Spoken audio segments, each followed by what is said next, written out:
Here we hold it up.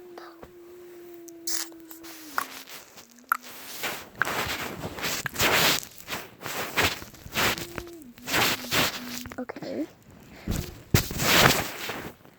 We got it. Okay, I'll just record it like that. Okay. Once upon a time, a man and his wife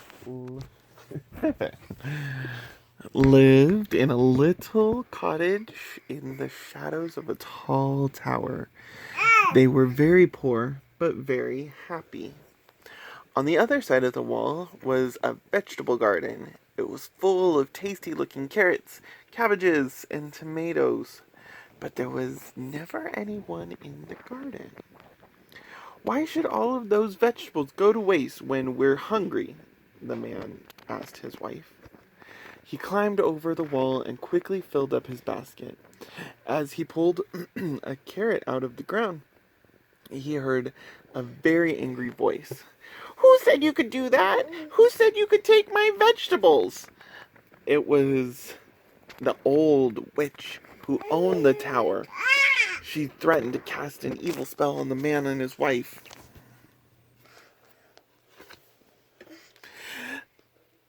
"Please don't hurt us," begged the man. "My wife is going to have a baby." "I'll let you go," said the witch, "but you must give me the baby when it is born. I will care for it and treat it as my own."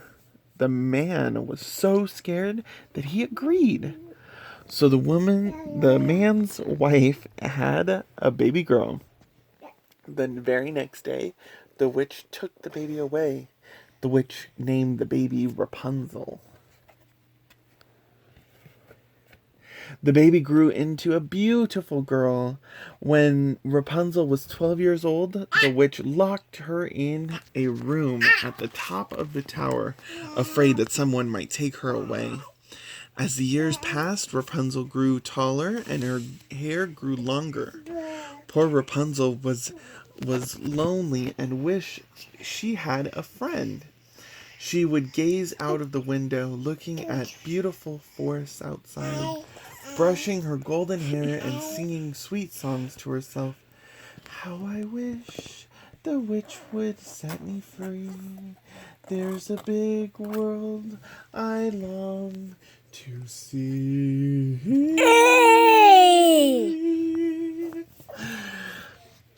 One day, the prince was riding in the forest near the tower. He heard Rapunzel's song and was enchanted by her voice. So he hid behind a bush and listened. Soon, the witch arrived at the bottom of the tower and called out, "Rapunzel, Rapunzel, let down your hair." Rapunzel appeared at the window and let down her long golden locks, her hair. The witch climbed up the locks straight into the tower. The next day, when the prince was sure that the witch was far away, he called out, "Rapunzel, Rapunzel, let down your hair." Down tumbled the long golden hair, and up climbed the prince. At first, Rapunzel was frightened of the stranger, but then quickly became good friends. Rapunzel loved hearing the prince's stories. He told her how it felt to run barefoot in a grassy meadow and swim in the cold blue sea. Rapunzel had never done such things. I will help you escape from the tower one day," promised the prince. The next day, and for many days after, the prince visited Rapunzel whenever the witch went out. Every time he would call out, "Rapunzel, Rapunzel, let down your hair." And every time he brought silk string for Rapunzel to weave into a ladder, so that one day she would climb down the tower and escape. Rapunzel worked on the ladder in secret, and soon it almost reached the ground. The witch knew nothing of this until one day, without thinking, Rapunzel said, "Oh, you are so much heavier than the prince when you climb." The witch was very angry. She grabbed the scissors from Rapunzel's sewing basket and cut up the ladder. Snip, snip, snip! Then the witch cut off Rapunzel's long golden hair and cast a spell, banishing Rapunzel deep into the forest. Poor Rapunzel. Still angry, the witch waited until he heard the prince call out, "Rapunzel, Rapunzel, let down your hair." Down to the ground tumbled Rapunzel's long golden hair, and up climbed the prince. "Ha!" cried the witch when the prince reached the top. "You've come for Rapunzel, but she's gone, and you'll never find her."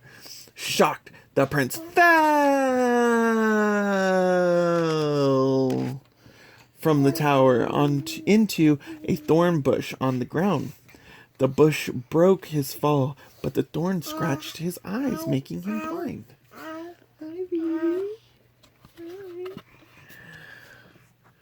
The blind prince wandered through the wilderness. Everywhere he went, he called, "Rapunzel, Rapunzel, where are you?" One day, he heard a sad, sweet song float through the forest. "As I roam from tree to tree, my true love's face I long to see." "Rapunzel, Rapunzel," he called. "Is that you?" Rapunzel ran through the forest and hugged the prince. Her tears of joy fell into the prince's eyes, and he could see once more. Rapunzel's hair was short now, but she was still as beautiful as ever. Rapunzel and the prince never saw the witch again. They traveled the world together, visiting all the wonderful sights Rapunzel had longed to see, and they lived happily ever after. The end.